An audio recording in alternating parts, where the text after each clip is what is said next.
안녕하세요. 이건호 목사입니다. 오늘은 히브리서 5장 1절에서 10절을 읽어보려 합니다. 그런데 히브리서 5장을 들어가기 전에 4장 14절에서 16절을 같이 읽는 것이 매우 유익합니다. 왜냐하면 4장 14절에서 16절은 10장 19절에서 21절까지 이끄는 중요한 본문이기 때문에 그렇습니다. 그럼 본문을 살펴보겠습니다. 4장 14절 그러므로 우리에게 큰 대제사장이 계시니 승천하신 이 곧 하나님의 아들 예수시라. 우리가 믿는 도리를 굳게 잡을지어다. 우리에게 있는 대제사장은 우리의 연약함을 동정하지 못하실 리가 아니요 모든 일에 우리와 똑같이 시험을 받으신 이로되 죄는 없으시니라. 그러므로 우리는 궁일하심을 받고 때를 따라 돕는 은혜를 얻기 위하여 은혜의 보좌 앞에 담대히 나아갈 것이라. 담대히 나아가자라고 4장 16절은 마무리합니다. 일단 첫 번째로 우리에게 신실한 대제사장이 계시다라는 겁니다. 그 대제사장은 우리들의 죄의 문제를 해결하는 중요한 역할을 합니다. 그래서 우리가 하나님과 관계 안에서 하나님께 나아가는데 걸림이 되는 그 문제를 해결해 줄 수 있다라는 것입니다. 또 이 예수 대제사장은 죄가 없다라고 이야기합니다. 이것은 다음 본문에서 다시 다룰 중요한 포인트입니다. 5장 1절을 보면 대제사장마다 사람 가운데서 택한 자이므로 하나님께 속한 일에 사람을 위하여 예물과 속죄하는 제사를 드리게 한다라고 이야기합니다. 5장 1절에서 10절까지 살펴볼 건데 10절을 보면 하나님께 멜기세덱의 반차를 따르는 대제사장이라 칭하심을 받았다라고 이야기합니다. 예수님에 관한 이야기인데 5장 1절에서 10절에 있는 내용은 대제사장과 관련한 내용을 담고 있습니다. 1절을 다시 살펴보면 대제사장마다 그러니까 모든 대제사장은 사람 가운데서 택한 자이므로 하나님께 속한 일에 사람을 위하여 그러니까 하나님과 사람 사이에서 사람을 위한 일을 위해서 사람들 가운데 택하셨다. 그러면 이 모든 대제사장은 어떤 일을 하냐면 예물과 속죄하는 제사를 드린다. 그러면 대제사장의 중요한 일은 하나님과 사람 사이에 죄의 문제가 있다는 속죄 이야기가 나왔으니까 죄를 용서를 구하는 그 속죄와 또 예물 하나님과 화목하는 것과 관련해서 그 예물을 드리는 일을 감당한다라고 합니다. 2절 그가 그러니까 대제사장이 무식하고 미혹된 자를 능히 용납할 수 있는 것은 자기도 연약해 휩싸여 있습니다. 무식하고 미혹하고 또 연약이라는 것은 앞절과 뒷절을 보면 죄와 연관된 우리들의 죄성과 관련한 부분입니다.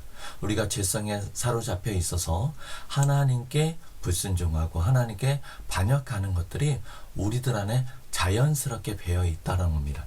그래서 3절 그러므로 백성을 위하여 속죄제를 드림과 같이 또한 자신을 위하여도 드리는 것이 마땅하다. 모든 대제사장은 죄인이라는 겁니다. 죄가 있다는 거죠. 예수 대제사장은 죄가 없다라고 이미 앞절에서 살펴봤습니다. 4절 이 종기는 아무도 스스로 취하지 못하고 오직 아론과 같이 하나님의 부르심을 받은 자라야 할 것이니라. 사사를 취할 수 없다는 겁니다. 이제부터 내가 대제사장이 네가 내 다음을 맡아 이렇게 넘겨줄 수 있는 것이 아니라는 겁니다. 구약 성경에 보면 고라지파가 제사장을 우리가 맡겠다라고 이야기했을 때 그들이 몰살당했습니다. 대제사장도 아니고 제사장을 맡겠다라고 했을 때 그와 같은 벌을 받았는데 그러면 제사장들 가운데서 택함을 받은 대제사장은 사사를 세울 수 있는가? 결국 그럴 수 없다는 겁니다. 그러면 복음자가 쓰여졌던 그러니까 예수님이 활동했던 시기를 살펴보면 대제사장이 둘입니다. 정확히 얘기해보면 현재 활동하는 대제사장은 한 명입니다. 그런데 그의 장인이 실질적인 세력을 붙잡고 있죠. 그래서 복음서를 잘 읽어보면 대제사장이라고 이야기하지 않고 대제사장들이라는 표현을 씁니다. 사사롭게 대제사장을 세웠다라는 것을 잘 드러내는 표현입니다. 5절 또한 이와 같이 그러니까 대제사장은 하나님의 부르심을 받은 자라야 한다라는 사절을 받는 거예요. 이와 같이 그리스도께서 대제사장 되심도 스스로 영광을 취하심이 아니요 오직 말씀하신 이가 그에게 그리스도에게 이르시되 너는 내 아들이니 내가 오늘 너를 낳았다 하셨고, 이 표현은 1장에서 나왔던 표현인데 다스림, 권위, 왕과 관련한 시편입니다. 그리고 실질적으로 종으로 부름을 받는 천사들과 다르게 다스리는 권위가 있는 예수님에 대하여 이러한 표현을 썼다는 1장에서 이미 살펴보았죠. 그런데 지금 이야기하는 문맥은 대제사장이에요. 제사장과 관련한 이야기에 왜 왕이 나왔는가? 다음 절을 보면 좀 이해가 됩니다. 6절, 또한 그가 하나님께서 이와 같이 다른 데서 말씀하시되 내가 영원히 멜기세덱의 반차를 따르는 제사장이라 하셨으니, 멜기세덱은 왕이면서 제사장이었습니다. 모든 대제사장, 레위지파 안에서 세움을 받은 대제사장은 제사장입니다. 왕이 아니었습니다. 그런데 멜기세덱은 왕이면서 제사장의 직을 감당했죠.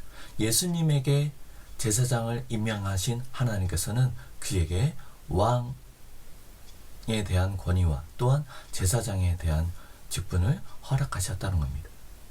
멜기세덱과 관련한 것은 다음 달라에서 또 이야기가 될 거예요.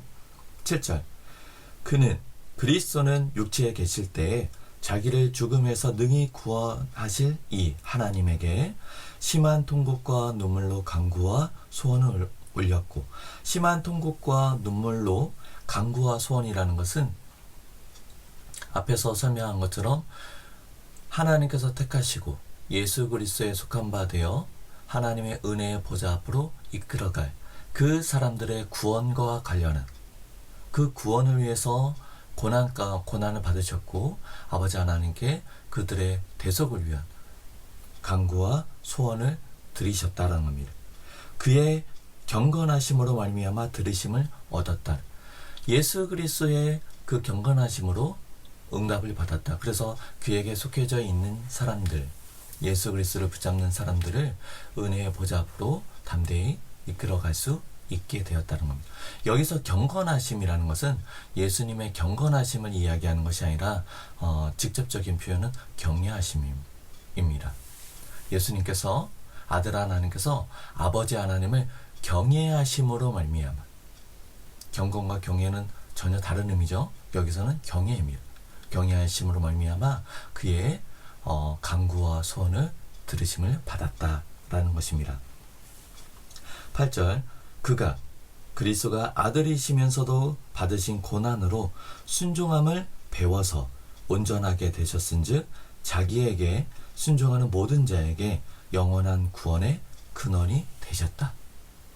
순종함을 배웠다라는 것은, 그리고 온전하게 되셨다는 것은 온전하지 못한 상태, 뭔가 부족한 상태에서 배워서 채워서 온전하게 되었다는 것이 아니라 아들 하나님은 배울 필요가 없고 이미 온전하신 분입니다. 하지만 지금 이야기는 당신에게 속한 자 그들에 대한 구속, 대속에 관련한 죄의 문제를 해결하는 것과 관련해서 아버지 하나님의 그 말씀에 순종함의 과정, 그 과정을 통해서 대속의 그 십자가의 구원을 완성하기 위한 모든 조건을 충족시키는 그 과정을 이야기하는 것으로 우리가 이해하면 되겠습니다.